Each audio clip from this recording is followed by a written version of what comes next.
Welcome to Heartful Conversations podcast. We are here to inspire you, to sparkle some joy and hope, maybe bring some smiles as well. Now slow down and enjoy. Dear friends, welcome to a new episode of Heartful Conversations podcast. I am truly honored and joyful to have Audrey Lin with us today. Audrey is such an amazing human being. She has the most beautiful smile and the kindest heart that I have ever met. But apart from that, what we can say about Audrey is that she's had this amazing life experience that has led her to devote her life to serving others. You will learn more about Audrey from our podcast today. And I just want to say that when I have the opportunity to have such truly gifted and beautiful speakers in our podcasts, it just feels like the world can really be a better place. Such a joy to have you, Audrey, here. And I'm so grateful that you accepted the invitation and we finally got to have the call because we've tried a couple of times before. But these are uncertain times and we adapt and we try to be flexible. So I'm really happy to be with you today. And I will just have to say that I kept thinking of you. There was like this one phrase to say something about you and about knowing you. For anyone who doesn't have any information, I would say that to know you, to know Audrey, is to completely and utterly fall in love with your beautiful smile and with your joyous open heart. So this is my sense of you. This is how I feel you in my heart. And I really cherish your mere existence, to be honest with you. Thank you so much for being with us today. Maybe I would also start, because this is just my representation of you, but who is Audrey Lin? Oh, is that a question? Oh, yes. That's a good question. I don't know. You don't know. But thank you so much for having me. And thank you for hosting these conversations, Leela. I feel like I can say the same to you. You just have you just make everyone around you feel comfortable with your kind of child's, openness and heart.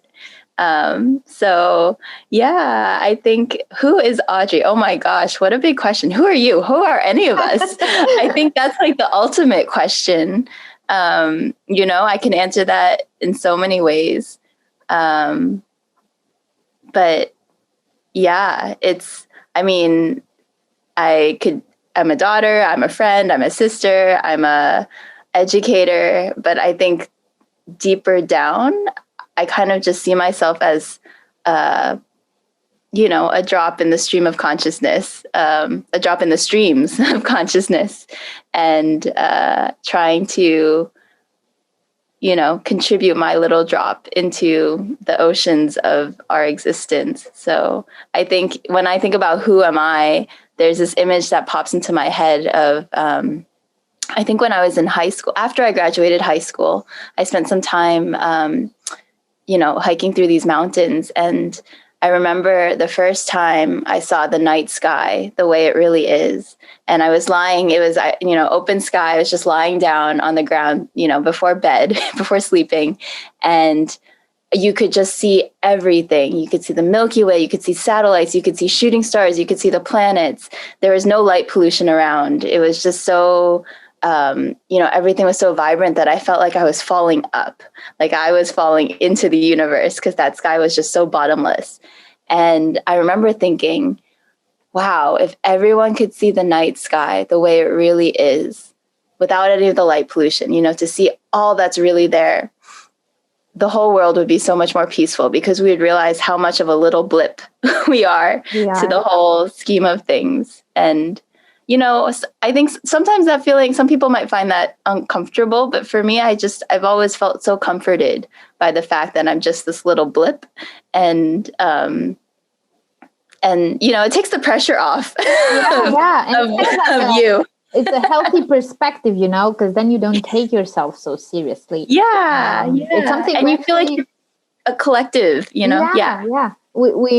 I was just reminded right now when you were saying that we are teaching kids in school, with our social emotional learning programs, and there's this curriculum where they learn about taking perspective, and also learning about how is this problem, in the scheme of things, and they learn to put it in is this a small problem, is it a tiny one, is it a small one, is it a medium one, or is it a big one, and you give them like really practical examples of this colleague of mine, he just broke my pen, and I'm just so furious right now, and surely enough, the fury is there, you acknowledge the emotion. And then after a while, when we talk with them, we're like, you remember when we talked about volcanoes and how in the past they used to erupt and, they would destroy people's homes and that. And if you think about, what happened with your pen, was that problem related to the volcano problem, and then they start to think, whoa, well, that's a huge problem, the volcano. My pen is a small problem. So, yeah, it really helps to put yourself in that perspective. Yeah, and I love that. It's all relative. Yes, exactly. Yes, beautiful description of yourself. And I guess this is a learning process. And I think even throughout one single day, if someone asks you several times this question, you get different answers of it. Yeah. And, exactly. Also, we change in a way, although a couple of weeks ago, my grandfather turned 92. Oh my gosh. Congratulations to him. Thank you. And my mom, I couldn't visit him, of course, and he was back in my hometown. I'm in Bucharest, which is not very far, but anyways, I couldn't go visit him. But my mom was telling me on the phone that they were talking to him, and they were asking him, he's pretty lucid, and he knows a lot of things around him, and he stays by himself, so he doesn't need help from time to time only. And he was asking, okay, so Dad, do you know how old you're turning today? And he couldn't say how old. He said, I know when I was born. And so my mom put the year there. And then he said, okay, so this is 2021. And she did the calculus like, you're turning 92.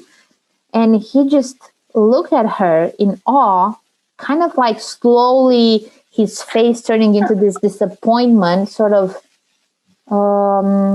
not 73 or 70. So he stopped somehow. He stopped somewhere there at 70. He was 100% sure. He couldn't believe it. He was 90 something. And then I was telling my mom, but what if this is what kept him for so long? Because he knows he's younger. And now that he knows he's 90 something, he'll feel older. You shouldn't have told him the truth. But actually, even my grandma, who passed away before him a couple of years ago, used to tell me that, I sometimes look in the mirror and I know it's me, like I touch my face. I know this is who I am, but I can't understand why the way I feel doesn't match in any way the way I look. Like I want to be on this beach dancing and, doing all this and traveling. She was already 83 or something at that time. Wow. And by the way, that year, she just took the courage to actually go to Greece, where she had never been before, and to go, with a bus and do that because it was her dream. Wow. But that sense of, I am just this young dancer on a beach and that, and I know when I'm actually trying to dance and I'm going to break a hip, but I don't understand why there's this difference between how I look and how I feel, Yeah. And so, unfortunately, impermanence is there. And I think this last year we've been forced in a way to look closer to how change acts and how it has become a daily constant and probably the only constant for many people.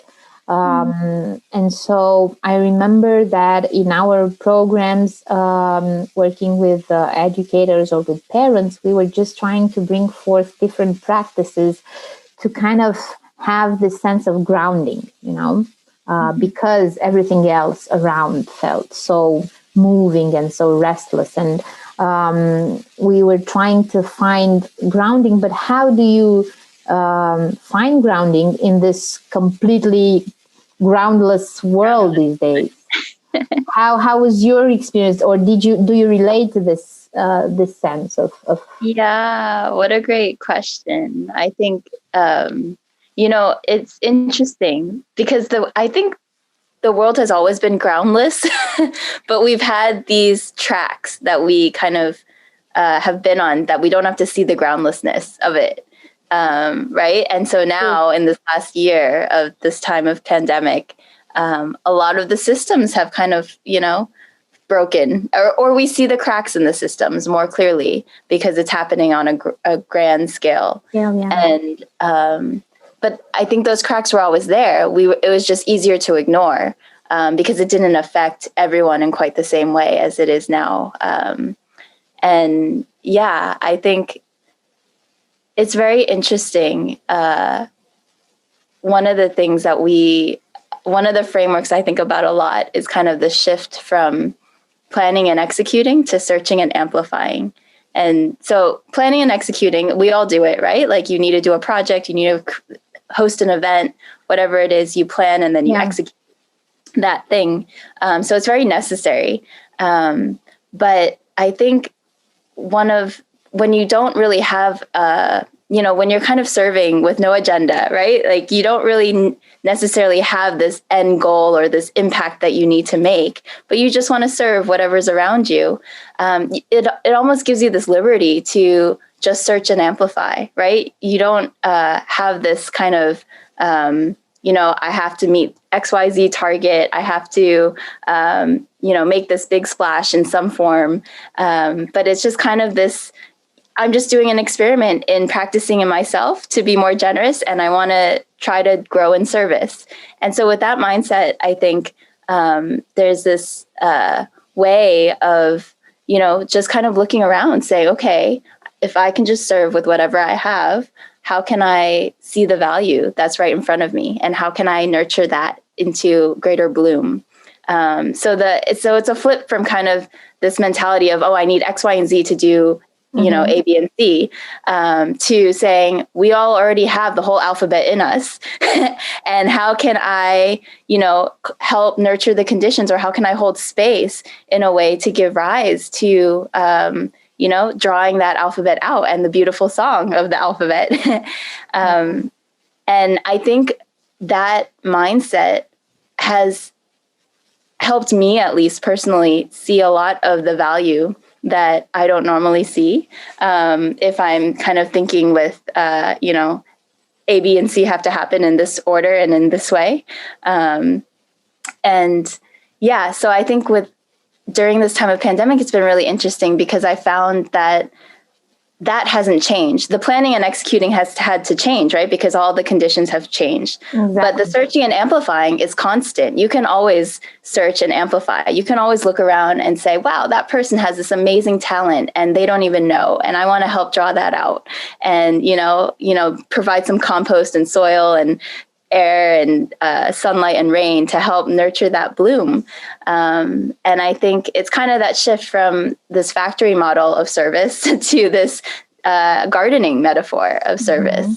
And that it's already in us, and all we're doing is kind of creating the conditions to help draw that out. So I think in this time of kind of the groundless feeling, it's kind of like, it's always been groundless, but it's like everything we need is already in us, in each other, right? And we already have whatever we need. And so if we're not stuck to a particular form that it has to look like, we can kind of tap into the formless values and help nurture that, see how to nurture those values into whatever form is fitting for this context, for this time, for this period. Yes, to bloom. That's beautifully said. I was just also thinking while you're explaining this difference between these two worlds, that in a way, that part where you are stuck in a sense, I can relate to my personal experience, so I don't generalize of, this has to be done this way and that way. It feels like it's coming from a sense of lacking something, like lacking control, maybe in my case, or if I put it there and I plan it and I organize it, it's kind of like I feel more in control, whereas on the other hand, it's like this bountiful and fresh and always full of nurturing, fruits and vegetables and, to use metaphors. And so the only thing is how you train yourself to put your attention there and to notice it, But the sense of it, it's like it's a completely different energy. It's the energy of, I have to do this and plan and that because otherwise I'm lacking in control or in my need to have things organized and have my mind maybe feel at ease, because for a lot of people it's a way of soothing your nervous system because you sense you're in control, and on the other hand, it's kind of like even in your body, you feel like you're in that contracted part where you're doing that. And whenever I could, because I admit it's not something that comes naturally all the time, kind of like you need that discipline and putting your flashback, how we tell our kids, your attention, put the light on, I am enough already. And I'm so bountiful and I'm so full of resources that are always there, kind of like, Mm-hmm. And it's strange how we sort of run away from ourselves when we get into these traps of mind. But in the same time, especially during this year, while for some it felt like an invitation to tap into those resources, for many people, because of the stress and fear and many, difficult situations they were in, you felt like you go even deeper into these traps of mind, and it's so hard to get out of there. So, do you feel like, in your experience, serving and opening up to this way of relating to yourself and to the world is a tool that helps you connect yourself more to that sense of I am enough? Absolutely, yeah. I think for me, and service is such an interesting word. I think because growing as a child, growing up, I thought of service as community service, some helping the homeless, doing these things. And then as I got older and maybe more involved in these types of, service spaces, I realized like, wow, service can be so many things. It doesn't have to necessarily even be doing something. I remember once volunteering in India, and we had gone to visit this kind of community center in the slum. And I felt like, oh, it's so nice that they're hosting us. This woman that was hosting us is very busy running the center. And she took out her whole morning to just spend time with us, sit with us. We interviewed her, and then she showed us around. And so our plan was to kind of have this conversation, learn about the center, and then maybe we would do some service to support, to give back. And so this whole time I'm thinking, wow, they're being so nice. They're so generous to us, taking all this time. Like, when are we going to serve? We have to give something. And so I kept asking her, I was like, okay, when can I serve? Like, when can we do something to serve? And she just kept That's what I'm here for. I know, right? She kept just giving me this funny look. Like, she's like, it's okay. Like, we'll get there. We'll get there. But I remember just feeling like, we have to do something, right? Like, we can't just sit here and talk, and we can't just sit here and, all day, like, and take up their whole day. So finally, as she was giving us the tour around the center, after we had this long conversation and met some of the women there and things, we went to the top, and at the top of the center, there's a little rooftop garden. And so she pulls me over. She's like, Audrey, okay, here, you want to serve, right? So she takes a metal rod. What? And she takes this metal rod, and she we're standing over kind of this planter box of some, very small seedlings. And she's like, okay, take this rod and poke it in the dirt and it will, give oxygen. It'll aerate the soil. It'll give some oxygen to the soil.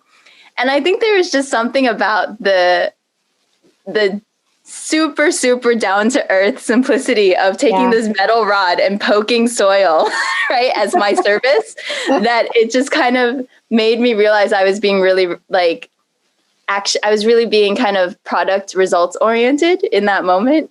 And that and so then I looked at her and I was like, sure, I can do that. And then I just asked her, I said, so can I ask you a question?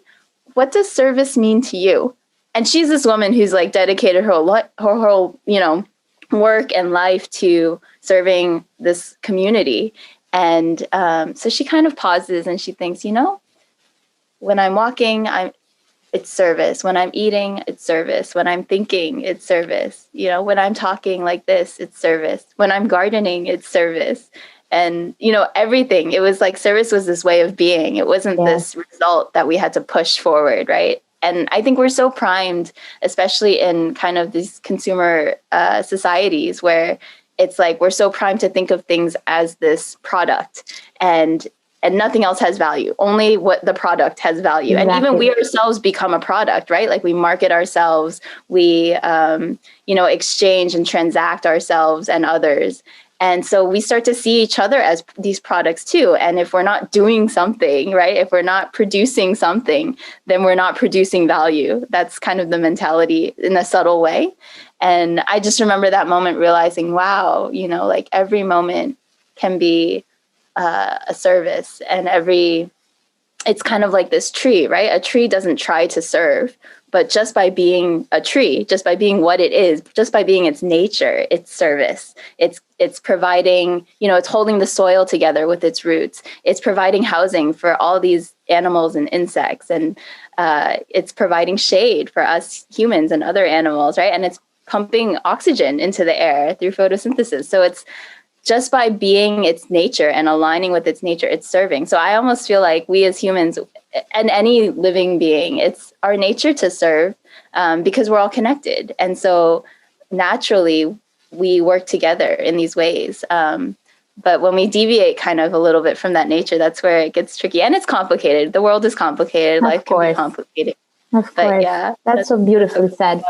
I'm going to use something that you said and ask you a question, because talking about being your true nature, how did you come closer, maybe, because I don't know if it's final, but how did you come closer to finding out what your true nature is and what your calling is? And was it a particular experience that happened in your childhood or in your adolescence or even after that, something that was like a click, or it was a sort of things that, tied together?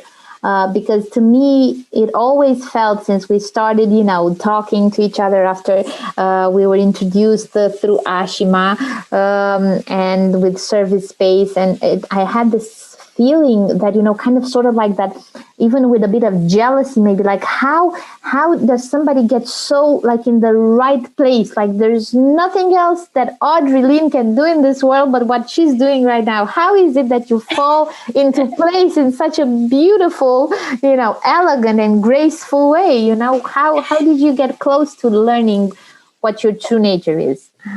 Well, that's a tall order. I'm still learning. I think there's no, it's a many years, many lifetime, long process, I think. But I think there is this, I think growing up, even as a young child, right? We get taught what to do in a way, and what to follow and what our expectations are. So even as a student, growing up, I felt like, okay, I'm going to graduate from high school, and then I'm going to go to college, then I'm going to get a job. And then, in the US, I'm going to have 2.5 kids and live in a house with a white picket fence. And the door is white behind you. Yes, the door, exactly. And, and that's just, however it feeds into my consciousness, whether it's popular culture, media, my parents, my friends' parents, right? Like you get these conceptions of what's acceptable, what's not, and kind of what your future should look like. And I think that's all external, you know, those are all kind of just these material markers of success. And so I think growing up, I always just kind of, I guess there were different moments where I just was kind of put in a position to kind of question that and say, like, why am I trying to study hard in school? Like, what's the point of this? Or why do I want to go to college? You know, like, just because that's kind of the blessing, it is a blessing to kind of have these opportunities, but it was an unquestioned blessing, right? Like, I wasn't questioning why I was doing what I was doing. I was just kind of following along, just because that's what everyone did. And I think at different points, there's kind of a emptiness in that. There's kind of this kind of, this lack of knowing, of aligning, you know, what's really inside you to what's this external manifestation of how you're living your life. And I think there's always going to be that in some ways, because we always have these structures and we always have these, ways of operating. But I think for me, what's really brought out a sense of joy and a sense of kind of that being that little drop in the ocean, that comforting from being that little drop in the ocean and not taking myself too seriously, is just service. And I remember I used to get very self-conscious, and I still do. I get like nervous, you know, talking in big groups or even in a circle and things like that. And after some time, I think I remember one year I made a New Year's resolution that I was going to say yes to anything that was outside my comfort zone. You know, if I got asked to host this or do that or whatever it is, even if I wasn't comfortable, I would just push myself to say yes and see what happened. And talking and hosting or a group, that was actually outside my comfort zone. But I kept getting kind of think that when they would meet you. Well, the thing is, because I forced myself to say yes, I actually ended up realizing the reason that it's outside my comfort zone, or that it had been outside my comfort zone, is because I was so focused on myself, in the sense that, like, I was worried about myself, right? Like, how will I come across? I don't have the words. How will things appear? And what will people think? So I had all these thoughts, and I realized that everyone else is thinking the same thing about themselves. And so then as soon as I realized that, I was like, oh my gosh, how can I make everyone else feel comfortable to just be themselves? And it's like, there's that quote, I think Gandhi says, you know, the best way to find yourself is to lose yourself in the service of others. And as soon as my orientation flipped from, you know, what am I going to say? How is this going to sound? How can I create the right content for this situation? Right. And I flipped that to say, like, who's here and what are they feeling and what are they going through? And how can I make them more comfortable and just, you know, add a little lightness to their day? As soon as my thinking shifted, everything kind of shifted to reorient in that way. And of course, everyone, you know, like, it's when that framework of self merges into the framework of other, it's kind of like, wow, we're all in this together, you know? And it's not even is this my thought? Is this not my thought? Is this someone else's thought that, like, you know, traveled around the circle and reached me? Because there's a collective intelligence that surfaces from, you know, when everyone comes together in these ways. And when I'm not focused on myself so much, I'm able to more clearly empty myself and tune into that, I think. That's so beautifully said. And then you were like, give me a stage and 500 people now. I'm ready. I'm still uncomfortable with that. But then I just, you know, it's like, okay, just say yes. And it's not 500 people. It's just 500 friends. Exactly. That's a beautiful. She's talking about putting things into perspective that we were talking earlier, you know. Yeah.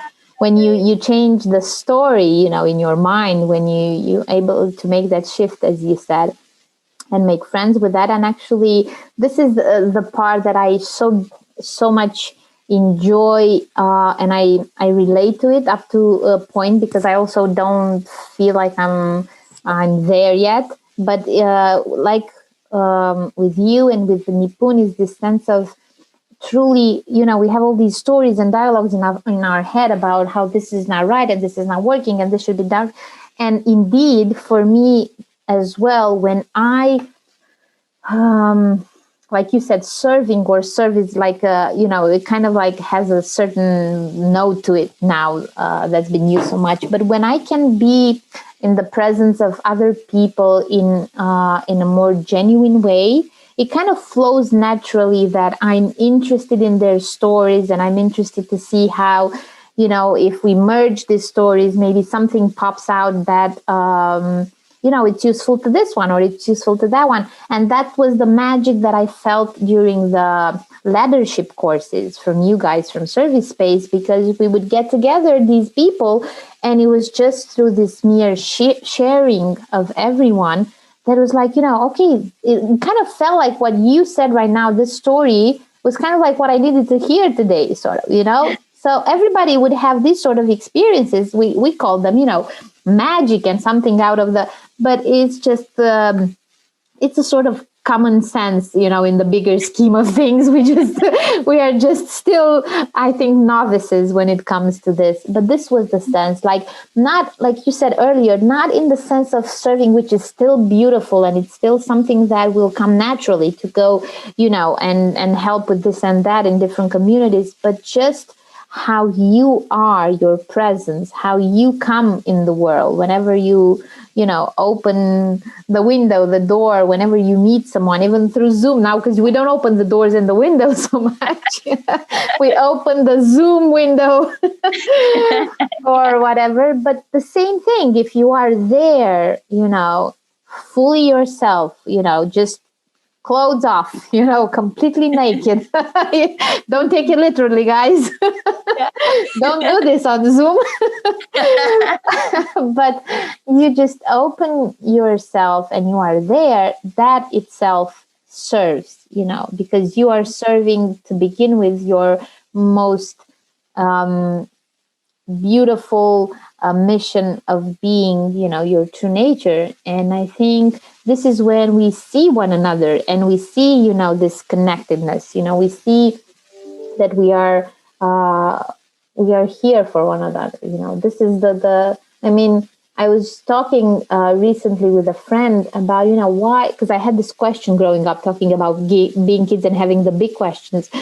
And I remember that, we were back then, Romania was a communist country, and things were, everybody, was dressed the same, doing the same thing. Everything was like, parents having the same jobs, doing the same thing every day. We go to school, we come back, parents go to groceries and come back. We do the homeworks and all of that. And I remember my mother recalls this, and she told me I was probably around 7 or 8 years old. And just the same, she would come back from work, and we were home from school, and we're supposed to prepare lunch and then, do our homeworks and then go out and play.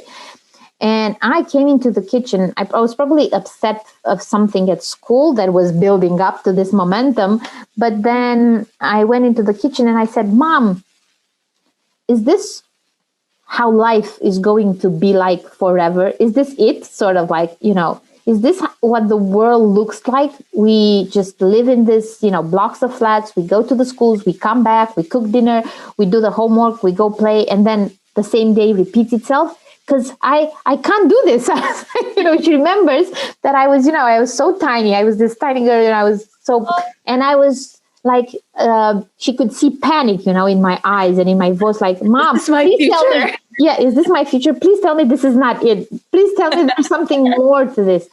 And I remember that I would try to connect with this more, and usually it would just pop out in the simplest ways, like, being outside on the summer holiday and starting to rain and feeling, the drops of rain, and us kids rushing, to play and laughing. And for a moment there, I would have this sense of, okay, this joy that kind of feels like it's overwhelming and it's taken me off, my body and off but I couldn't put it in words at that age and in those times. I can remember it now. But I was like, kind of like curious about this and always, like trying to look, is this it? Is this, there's more to this? What. And so I don't know, we it feels like as we grow, we are pulled further apart from who we truly are, but we are, if we try to stay connected, we're kind of always trying, but let me try and see, is this what it felt like? Okay, let me have this for a minute, and then you're pulled back right in, and then years pass by, you go to college, and then you have maybe an encounter with someone and you feel that again, and it's like, oh, this is what it was, but then again you're pulled away from it. So it's kind of like this dance back and forth, Yeah. Well, I think it's easy and it's so reasonable, right? As you get older, you just get caught up in the running, the making a living, the kind of runnings of everyday life and what you have to get done, what you have to do, how to survive, these types of things. Yeah. Yeah. I think for me, oh, go ahead. No, I think it's true. It's true what you said. Yeah, no, I think for me, I think this keeping death kind of at the forefront of my mind has made me question, has helped me kind of like, find that core connection on a daily basis, even if it's the most mundane thing. Like I could be doing a spreadsheet, I could be working on a spreadsheet or tracking something or whatever it is, right? It could be super mundane. But as long as it's like, I know this is serving this greater thing, then it's like, oh, I get to do the spreadsheet. Amazing spreadsheet.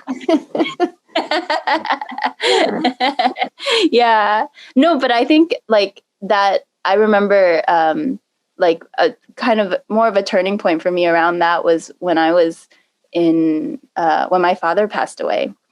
And I think I remember putting his clothes, like washing his clothes, wrapping them up in bags and taking them to donate, and I remember folding his clothes and recognizing like, oh, I remember when he used to wear this shirt, or I remember when he used to wear this jacket, right? And just, I have all these associations with it. And then realizing like, now it's just an artifact, like he's never going to wear this again. He's gone. And someone else might wear this. That's great. But it's like, now it's almost like the shirt kind of doesn't have its purpose anymore. It doesn't have that meaning anymore. And it's just this piece of cloth. And I remember looking at that, like looking at these clothes as I was folding it and getting it ready to donate and just thinking, wow, when I die, someone is going to take, someone's going to fold my clothes and donate them, hopefully. And someone's going to throw away my toothbrush, right? Someone's going to throw away my leftovers in the fridge. And all these kind of mundane things that we actually live for, right? Like it's like those, all the things that we think are so important that make up, that compose kind of the cadence of our days. It's like all of that, like that doesn't last, those things are just so ephemeral. They're just so, gone, and they can just be gone in an instant. And when we go, and I think I remember thinking, what really lasts? Like what, and for my dad, as I was folding this clothes, I was thinking, well, what will really stay? All his material things eventually will get distributed here and there. But what really kind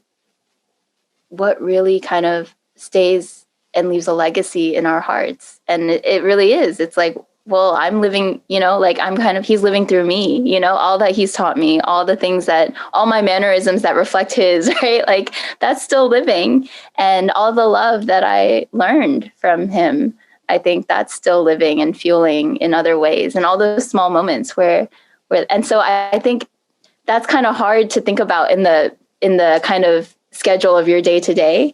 But I remember it just kind of making me think, well, if I die tomorrow, like what will I wish I had done differently? And I feel like that's just been a helpful question since then, of like, okay, if I die tomorrow, will I die smiling? Like, well, what do I need to do differently if I won't die smiling?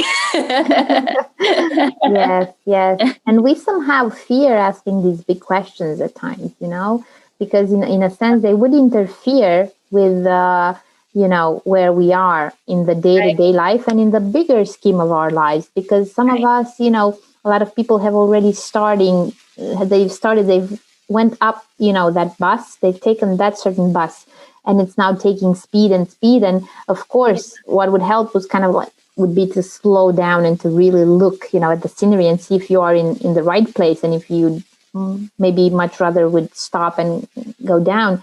But that can bring a lot of suffering and distress to people to look at that, and just the theme, of death and what you were mentioning, it's something that's rarely mentioned or brought up, especially, last year. But in the same time, all these beautiful stories of people that passed on and their relatives remembering them and cherishing their legacy beyond, the materialistic, like you mentioned, these stories also were brought forth. So in a sense, the more there's shadow, the more there's light that can surface, and it's so beautiful what you mentioned about your dad, and how when we remind ourselves of the fact that we are not just our story, but every single day we carry forward the story of our ancestors. And that sense with me always, I remember, because my grandma told me this when I was very, very young, and it just felt so empowering. It felt like, maybe, there's these queens and whatever that are living through me, and I remember when she first shared that with me, I had this sense of, wow, I'm so, in a sense, important, and, I have this legacy to bring, forth. I need to honor this. So, yes, this sense of stories that are being told over and over again through our presence, and through, to me, this work of trying as much as possible to stay true to your true nature comes with kind of this sense of, this is not just about me. This is not about my story. And then in life, especially, I think, but not necessarily when you become a parent, but to me, it felt that way, sort of like, this is a responsibility that for many years I didn't feel ready to take on. Talking about things, how they're supposed to do. Okay, you get the college degree, you get the job, you get married, you have the kid, and so on and so forth. And I wasn't there, I wasn't there. I was on this self-discovery journey with myself, and it felt like there's so much coming, forth that needs to be seen and needs to be honored and in a way soothed and nourished, because there were maybe some wounds, some sufferings. And I was like, how would I, just take on this responsibility of bringing a child into this world when, there are all of these unsolved, unresolved things that I would just pass them on completely, And I had the story from my grandma of the stories, and my story has to be special. I can't give any story, forth. I at least wanted to feel more authentic, and for me to feel more connected with my truest heart. And I don't know if it was related to that, but that's when I made a big shift from the type of work I used to do to moving onwards to a nonprofit organization and to education further on, and so on and so forth. So I think it is a beautiful journey, but it does have its ups and downs, and it can get scary, and it can get isolated or lonely. And so I think that when you have a community around you, and when you have people who can support you in that sense, it's just so helpful. And this year has proved to me that while in a sense I thought, communities are very local things and are things that are especially with you guys, and with our trip to India last year, and getting to know you and the whole family, of ServiceSpace and the volunteers. And it was like, for the first time in my life, it moved on from this kind of like conceptual understanding of compassion and serving and all of that to this truly embodied, living, breathing, touching, tasting experience we had with you guys. It was just you guys, we were just swept off our feet with your generosity and openness, and how, we were just see these people for the first time, like, felt like sisters and brothers, and we were hugging all the time, and thank God we hugged so much back then. We got our hug quota in. Yeah, we got our oh God. So this is something that for a lot of people, and maybe this is something we can end with, because I think it would be an inspiration to a lot of people. When I talk to them and when I share about ServiceSpace, when I share about Poon, when I share about you, they're kind of like looking at me, come on, get real. These are, okay, maybe they're real people. I'll give you that. You won't invent people right now because I can look them up on the internet.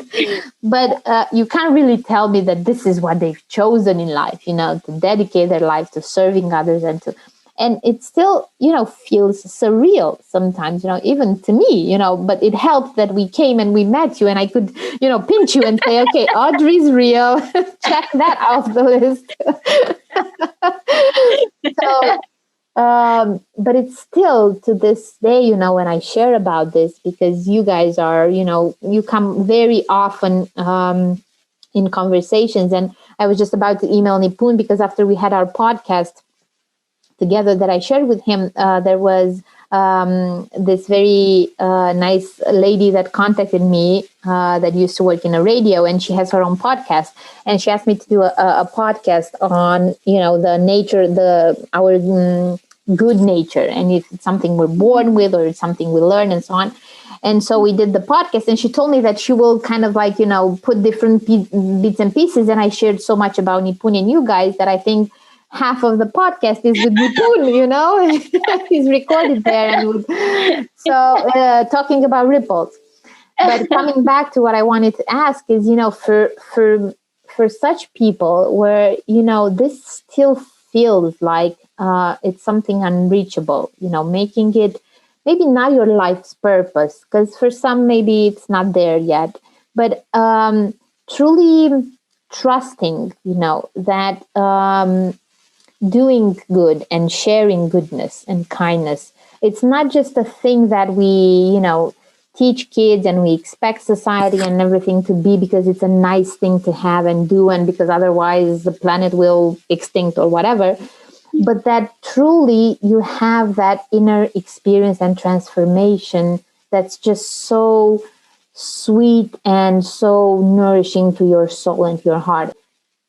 There's so many people that I meet, and they really have an open and kind heart, and they want to contribute, and they don't really know, where do I begin? Like, I get this question with maybe mindfulness, or, where do I start with? And this is somewhere where I can give advice and but what about, this openness to serving and to sharing kindness? And what's something that in your experience helps someone who is willing to, but doesn't really know how to begin?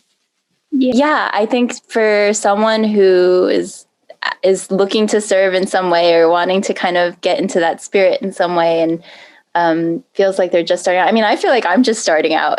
There's so much to uncover, I think, in this. And it takes on so many different forms. I don't think it has to look like, that you're dedicating your whole life to this. And I don't know if I am, right? I'm just kind of taking it day by day and seeing what happens. So it's not necessarily this big thing. I think we're kind of trained to think of things in these big things kind of ways, but it's really the smallest things that actually then become these huge things. Like even yesterday or a couple days ago on our so one of our websites is called Coronavirus, which is kind of this started during the pandemic as a play on coronavirus. Karuna means compassion in Sanskrit. Yeah. And so it kind of sounds similar.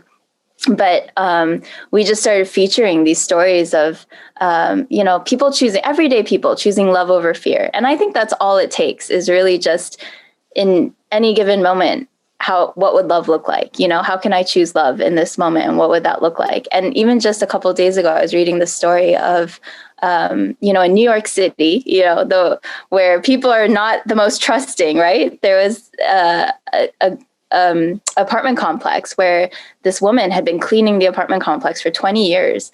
And And then during the pandemic, she was furloughed, but she still would show up to clean. But it was really, she struggled a lot. She ended up having to move to her sister's place. She lost her home. It was a tough time. Yeah. And the residents in the building loved her. They were like, Rosa is the sweetest woman. And she's always so kind. She's always just got this big smile on her face and so cheerful. Like, let's do something for her. And so they ended up surprising her. They all contributed. They band together and they schemed to get her the penthouse of this New York City apartment. I have goosebumps. I know, right? And they each contributed, and they were able to pay for 2 years for her to live in the penthouse of this apartment that she cleaned for 20 years. And they surprised her. They brought her up. The real estate agents said she thought she was just being asked to clean the apartment, right? Because that was her job. And then they surprised her with the keys to it. And it's and that feels like such a big thing. Like, who does that, right? Like, that feels like what in New York City, the penthouse, and it feels like such a big thing, but it really is just a bunch of neighbors saying, oh my gosh, let's just show some appreciation to this woman that's been so nice to us for so many years. Yeah. And I think beautiful. Just from that small intention, things that are unheard of can become ordinary, like it can become a normal thing to just leave groceries outside of the door of a friend, right? Especially during these times. But I think, I always think of how we have these smile cards, right, that say smile, you've been tagged. Experiments in anonymous kindness is the name of the game, and now you're it. So you do a random act of kindness anonymously, and you leave the smile card behind to invite the recipient to pay it forward. And I always think about that because kind of how that is like the opposite of a prank, right? Usually you pull a prank on someone, it's to make their day harder.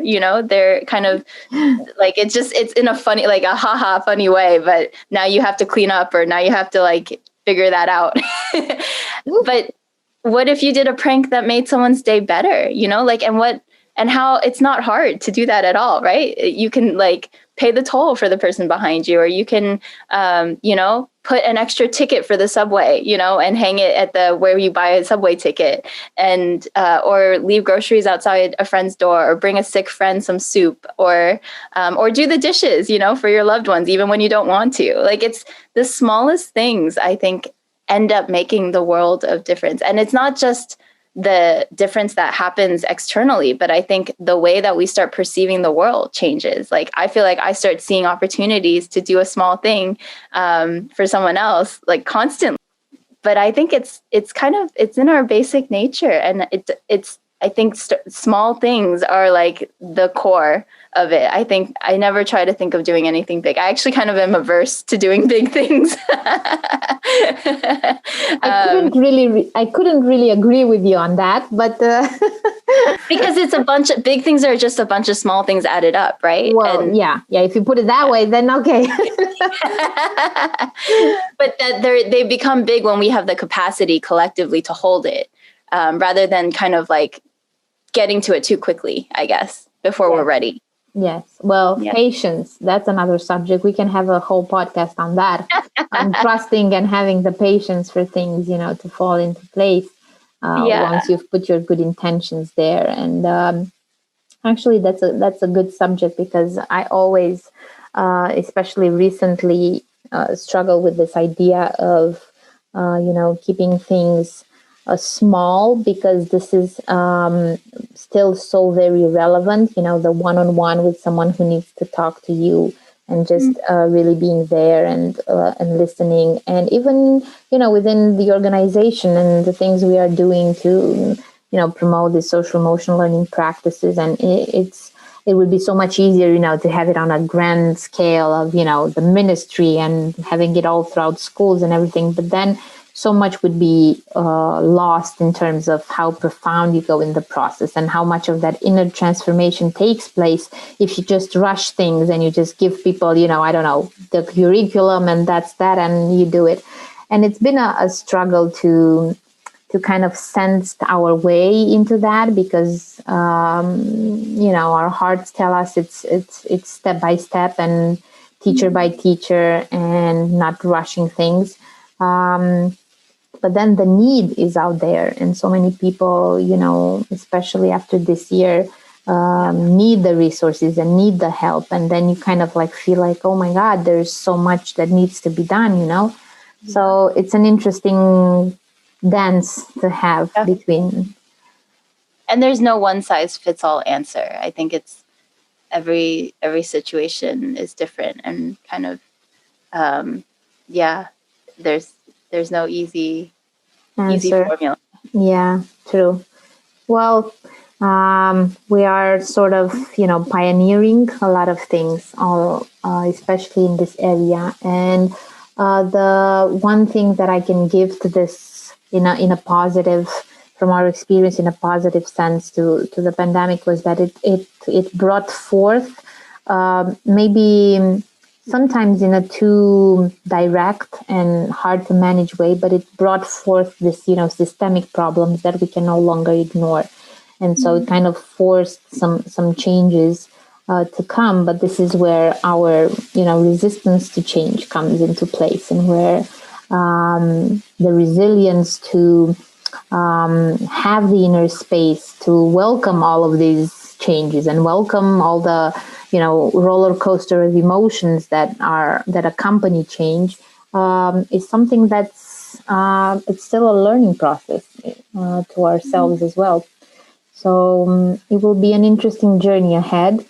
But I can say that knowing that out there in the world, there's so many people, amazing people that we've met and we keep meeting in all of these organizations and places that are doing so many helping and wonderful things to make it easier for everyone. It just feels so empowering, and it just keeps you going in a way, because you can get easily isolated, sometimes in your work. Maybe you've sometimes felt that as well, although you guys are, such a big community. And I feel that even if you see we meet maybe once in a year, sometimes physically, if we're lucky enough this time, on Zoom, just knowing that you are out there, doing your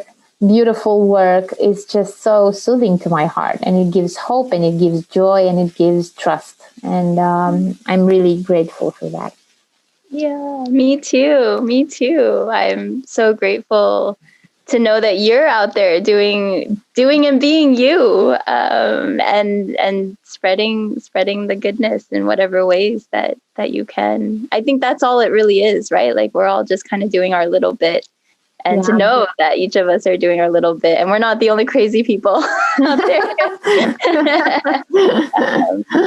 In the meantime, we stay with our memories from last year, and with the blessing that we could do that. And if there's anything, any ways we can be helpful, like, we're always happy. We're here. So I know you are, and you've been amazingly helpful, and we've done so much thanks to the fact that we've had your help, with the platform and with our courses. And it's just it's a process from here onwards on how, talking about true nature, how to tap into how we can really be of help. And because there are a lot of things coming at us right now, because we've just planted some seeds there and now they're coming towards us, but some of them don't feel like, this is the right way. This is why I was saying earlier about, doing small things versus, there's these big organizations who want to have, like the 1,000 educators and having the trainings, but it's not really how we have our impact, Right. I remember when we had our last educating course, we can only have, 15 places maximum, because, just like laddership, you can't work with, that's the magic of it.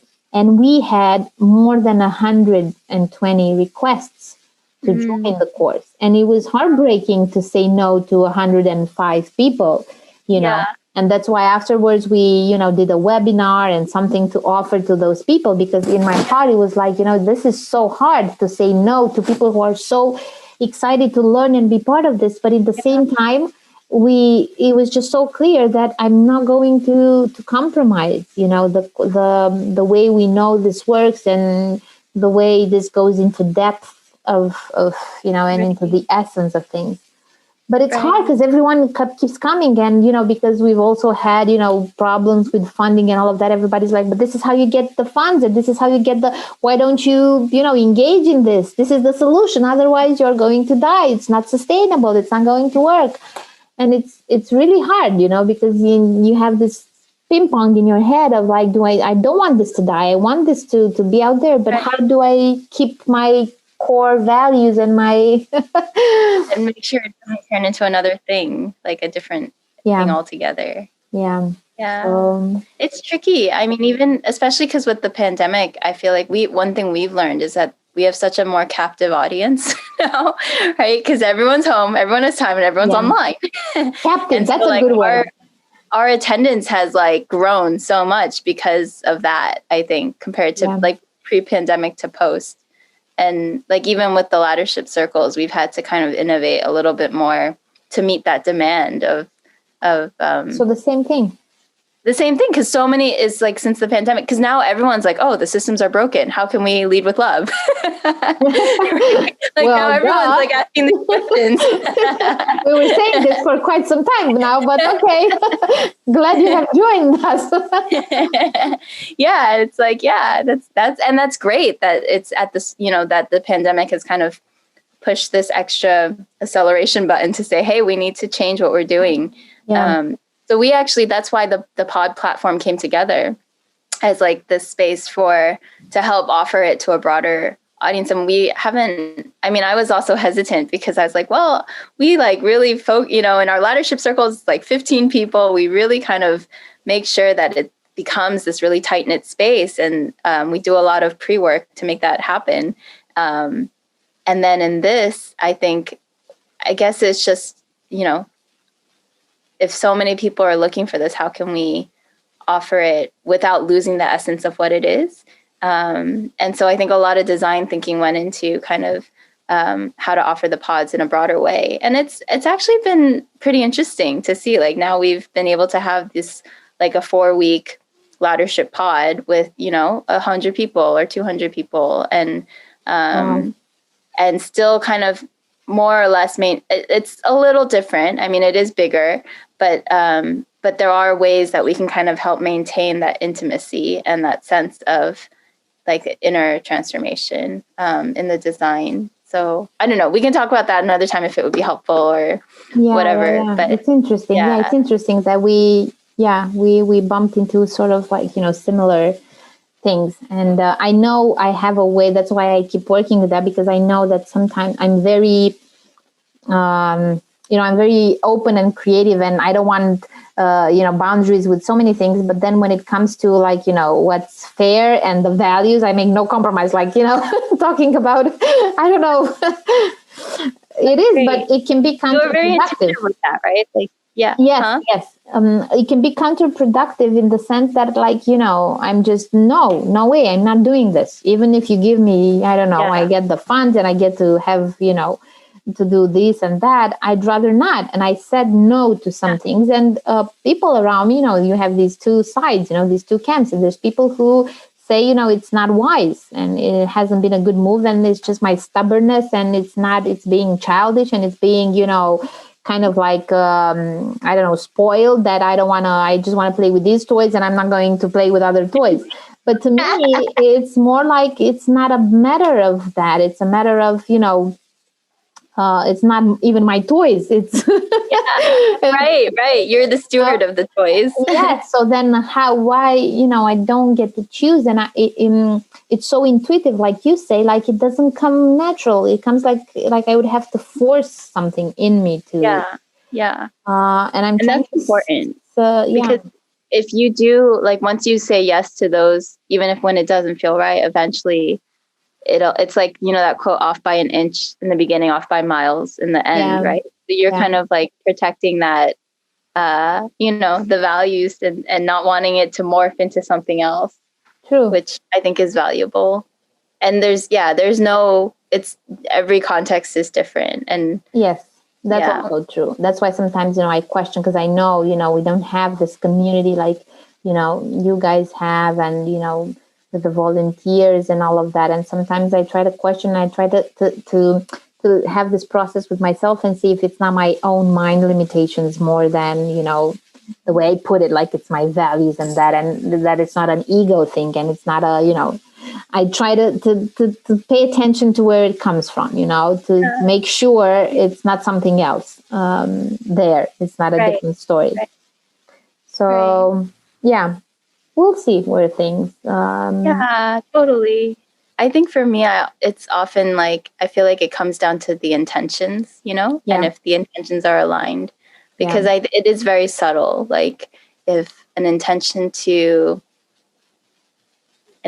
spread, social emotional learning to hundreds or thousands of students is a beautiful thing. But that's also very different from an intention to kind of nurture that seed within ourselves and kind of share it in a way that's not just about hitting those numbers, I guess. Yeah, definitely. For me, it's not about the numbers. And it's also, I can say, those numbers can be hit maybe 150 years from now. And I'm just, so accepting that I'm not going to be here when that is touched. But for so many people, talking about what you're saying in the beginning, I'm starting this because I want to be a witness of what happens, right? So then I push the processes and I push the things because I'm doing it so I can, rejoice in it. And to me, although it takes a toll sometimes on us as a team to know that you kind of like have to go, upstream and go, fight the resistances and everything, that this is just a process that's starting now. And maybe it's going to bloom when my son is going to have his son or daughter, or who knows if I'm going to be around or not. So, staying with that kind of thought of, this is going to take 50 years of your life and you're going to die and it's not going to be solved for you, but it's going to be for, who knows, your third generation. Someone to relay. Yeah. Someone else will take the baton and keep it going. Yeah. Exactly. So, yeah. And even if I make peace with that, it's a matter of everybody else making peace with that, because you can't do it by yourself. You have to be in this journey with people that feel the same way. So this is why with you guys, it just feels like, it's so beautiful when the same type of energies and everything comes together in a way. Although I'm sure, sometimes there's struggles and there's things that are not easy. But we'll see. Yeah, totally. And there's never, I feel like there's never easy answers, but you just kind of have to go with what you know best in the moment. That's why in the end I said, this is when I kind of like let go and said I'll just stay as much as I can true to what feels in this moment that's, true and honest, and respecting the integrity of what I've built up so far, which is based on so many things we've learned and we've been through, and just, taking it day by day and seeing what comes. It's it's hard for the mind who wants to have everything planned 5 years ahead, and controlled and all of that. So, that's our daily practice. Because we want a ground to stand on, right? Like we want to know exactly what's going to happen when, and be in control, be able to steer the bus. But we're not the bus driver. We're not the bus driver, but we keep applying for the job, I think. Without understanding that you have to get a driver's license first, Exactly. Yeah. Well, this is where I end up, and this is what saves me, to be honest. And I have this also from my grandmother. She just used to make fun of herself, and fun, like she would always say, just don't take it so seriously. This is a joke, it's all a joke. And she would just laugh at herself so many times. And sometimes that's, all I can do. That's all you need. Yeah. That's all you need. And at the end of the day, it's just, well, these decisions, are they things that you can die with? I guess. Yeah. Right. Like when, what's worth the compromise and what's not. And at the end of the day. Thank you so much. It's such a joy. And it's all just a light thing. We're just a little blip in the whole thing. At the end of the day, Thank you so much. Thank you, Leela. So beautiful. May you have a lovely day. Thank you. Have a wonderful evening. Give my love to the whole family. I will. And hope to see you soon.